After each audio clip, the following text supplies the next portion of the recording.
इतने महाप्रतापी राजा थे कि त्रिशंकु, एक थोड़ा सा दृष्टांत याद आया। त्रिशंकु इतने महाप्रतापी थे कि त्रिशंकु के मन में एक बार विचार आ गया कि सशरीर हमें यदि स्वर्ग कोई भेज देता तो बड़ी अच्छी बात होती। उनके मन में ये भाव आ गया कि मैं सशरीर जो है स्वर्ग में चलूं। अब आप विचार करो, सशरीर कोई स्वर्ग में जा सकता है? जब तक शरीर को त्यागेंगे नहीं तब तक आप स्वर्गलोक में कहां जा सकते हैं। लेकिन त्रिशंकु के मन में आया कि हम जो है सशरीर स्वर्ग जाएंगे। इसके लिए वो विचार करने लगा। त्रिशंकु राजा विचार करने लगे कि इस कार्य को करेगा कौन, मुझे स्वर्ग कौन भेजेगा। फिर उन्होंने विचार किया कि गुरु वशिष्ठ जी तो है ये है हमारे गुरुदेव। सो गुरु वशिष्ठ जी के पास चलते हैं। गुरु वशिष्ठ ही में यह शक्ति है कि मुझे सशरीर स्वर्ग भेज देंगे। त्रिशंकु मन में यह विचार लेकर के गुरु वशिष्ठ के पास पहुंचते हैं। कहते हैं गुरुवर आपके चरणों में कोटि कोटि प्रणाम। गुरु वशिष्ठ ने आशीर्वचन दिया, बोला त्रिशंकु कैसे आना होगा।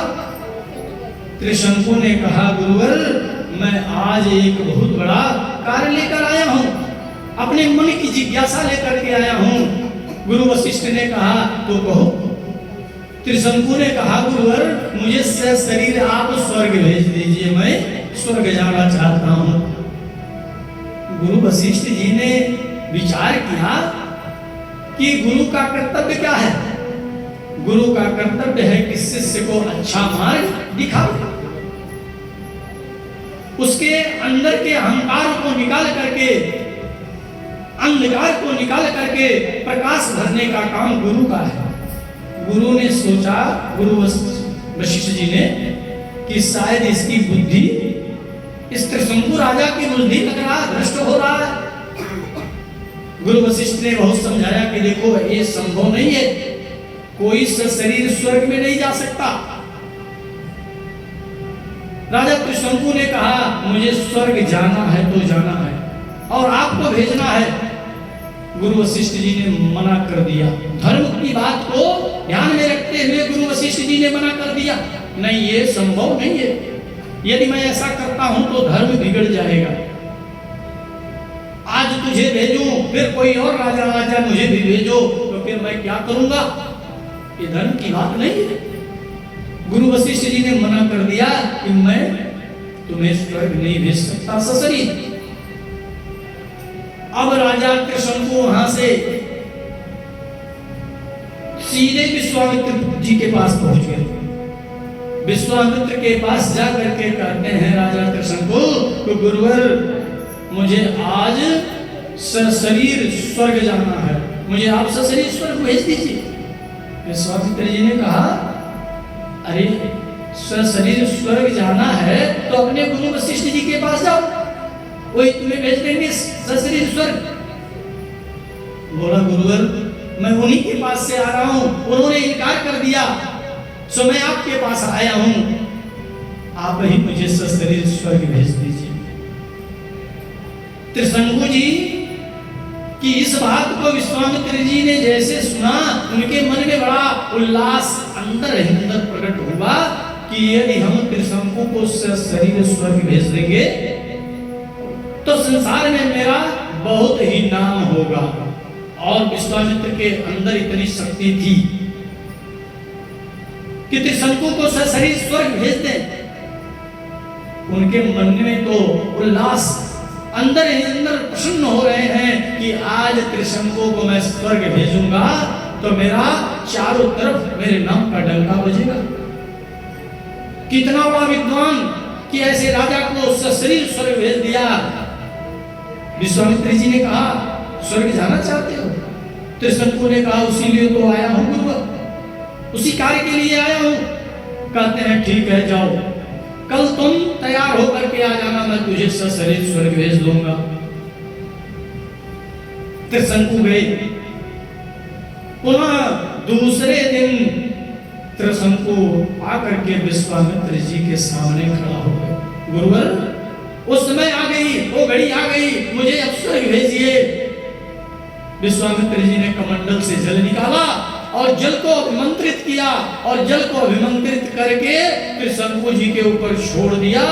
और जैसे ही जल त्रिशंकु के ऊपर पड़ा, वह अभिमंत्रित जल पड़ते ही त्रिशंकु स्वर्ग के लिए सशरीर जाने लगे।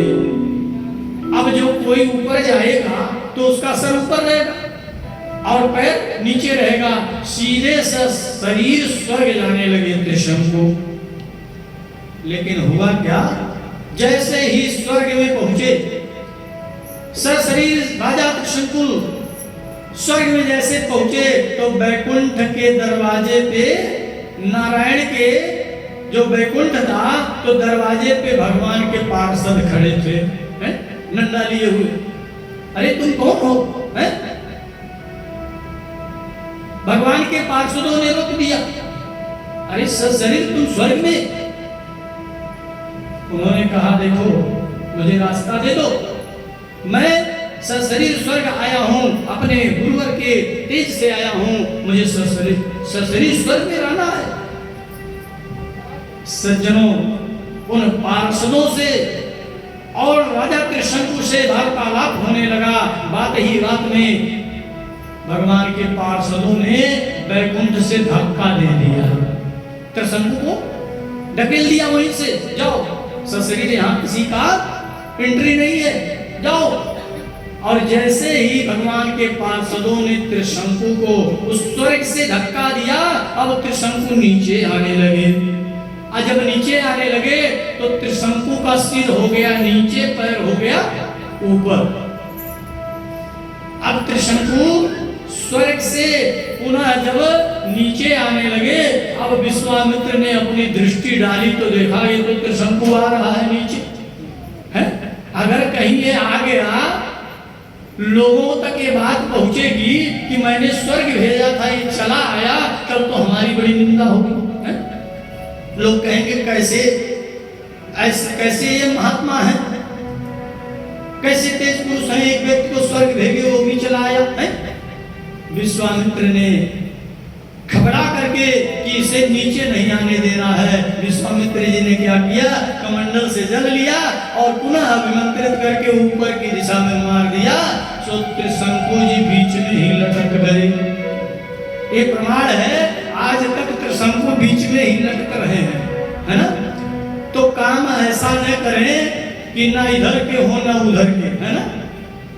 त्रिशंकु न स्वर्ग के रहे और न यहाँ के रहे ना वहां के रहे, दोनों जगह से च्युत हुए। आज तक त्रिशंकु जी बीच में ही लटक रहे हैं। और एक बात बताऊं, जब त्रिशंकु जी नीचे आ रहे थे तो उनके मुख से लार टपक रहा था। अब कोई किसी का पैर ऊंचा ऊपर हो, मुंह नीचे हो और वो नीचे की तरफ आ रहा हो तो बड़ी वेदना होगी। उनके मुख से लार टपक रहा था, वही लार जो गिरा उसी से कर्मनाशा नदी बनी। और ये प्रमाण है, ये मान्यता है कि उस कर्मनाशा नदी में जिसका पैर पड़ जाए तो जीवन का जितना कर्म का फल होता है वह नष्ट हो जाता है। तो त्रिशंकु राजा बड़े प्रतापी थे। ऐसे त्रिशंकु के चरित्र का वर्णन तथा उनके वंश में हरिश्चंद्र आदि का उत्पन्न होना, इस प्रसंग में हम प्रवेश करते हैं। बोलिए राजा हरिश्चंद्र की जय। तो आइए इस महासागर में प्रवेश कर गोता लगाते हैं। सज्जनों, यह हरिवंश पुराण, सज्जनों हमारा जो ये हरिवंश पुराण है, इस पुराण को श्रवण करने से कैसा भी पितृदोष हो घर में, यदि कितना भी पितृदोष हो वह पितृदोष नष्ट हो जाता है। यही कारण है सज्जनों कि यह संतान प्राप्ति के लिए जो श्रवण किया जाता है, जब आपके पितर प्रसन्न रहेंगे, खुश रहेंगे, तो आप घर में सारी खुशियां प्रदान कर देंगे। पहला तो इसको श्रवण करने से पितृदोष नष्ट हो जाता है और मनवांछित फल आपको प्राप्त हो जाता है, इसमें संशय नहीं है। तो आइए इस त्रिशंकु के चरित्र का वर्णन हम प्रारंभ करते हैं। वैशंपायन जी कहते हैं, वैशंपायन उवाच सत्यव्रतस्तु भक्त्या च कृत्या च प्रतिज्ञा विश्वामित्र कलत्रम तदभवन विनय स्थिता। वैशंपायन जी कहते हैं, राजन